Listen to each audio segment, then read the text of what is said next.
diffusé ce dimanche 5 février 2023 à 20h50 sur Arte, Robocop de Paul Verhoeven est devenu une référence du cinéma de science-fiction.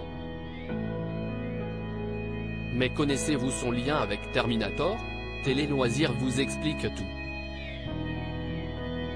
Parmi les robots au cinéma, Robocop, diffusé ce dimanche 5 février 2023 sur Arte est disponible sur Arte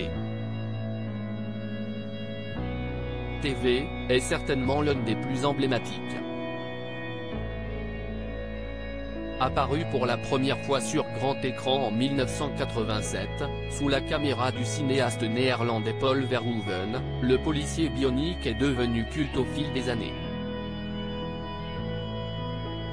Car oui, à la grande surprise des producteurs, le long métrage est un succès commercial et récolte 54 millions de dollars au box-office pour un budget initial de 10 millions de dollars. Le film place également Peter Weller, alors inconnu du grand public, sous les projecteurs. Il s'agit aujourd'hui du plus grand rôle du comédien aujourd'hui.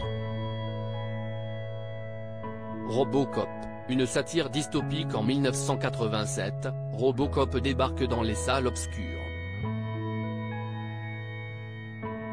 Dès lors, les spectateurs sont plongés dans un futur proche, à la fin du XXe siècle.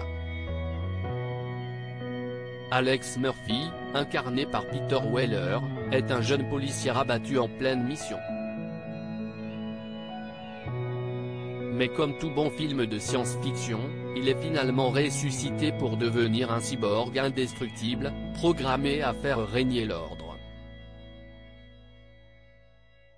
En coulisses, une organisation militaro-industrielle, l'OCP, envisage quant à elle de bâtir une mégalopole futuriste, la Delta City, amenée à remplacer une ville de Détroit décadente, gangrenée par la violence urbaine. Derrière ce récit ultra-violent, de nombreux spécialistes de l'époque y voient alors une satire de l'Amérique de Ronald Reagan, au pouvoir à la sortie du film. Robocop, un nouveau Terminator? Quelques années plus tôt, en 1984, James Cameron dévoilait un monument venu bouleverser les codes du cinéma de science-fiction, Terminator. Le rapport avec Robocop, nous direz-vous? Tout simplement, les deux films portant sur des machines humanoïdes sont produits par la même société de production, Orion. Par ailleurs, Paul Verhoeven n'hésitera pas à glisser un subtil clin d'œil au long métrage du réalisateur d'Avatar, La Voix de l'eau, en intégrant un morceau de la bande originale de Terminator dans son film.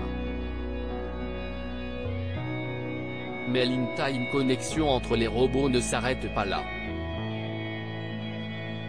L'auteur Frank Millet, scénariste de Robocop 2 et 3, et plus tard célèbre auteur des comics Batman The Dark Knight, a écrit en 1992 la bande dessinée Robocop vs The Terminator.